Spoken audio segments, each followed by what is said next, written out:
ខ្ញុំជីងក្របីស្មាលីអង្គរត់ស្រែកច្រៀងបំភ្លេចក្តីទូរគត់នឹងការនឿយហត់ដែលខ្ញុំខំអត់ធ្វើព្រោះស្រឡាញ់កិច្ចការងារខ្ញុំជាកាំងសេកកកាប់កោះធរណីចិញ្ចឹមអាត្មារស់ក្រក្រៃរស់ញើជីវីដោយញឹងកម្លាំងកាយ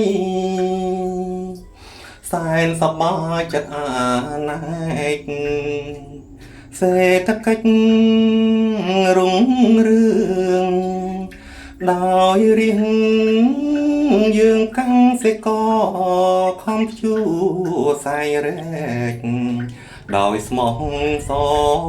ដើម្បីជួយផ្ដល់ភោគផលដល់ជាតិ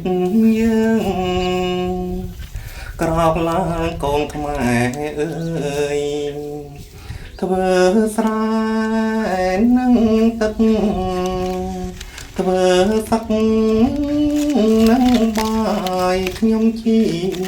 កសិករបូជាកាយស្ម័គ្រដោយរីករាយនឹងរបបកសិកម្មពង្រឹងសេដ្ឋកិច្ចជាតិ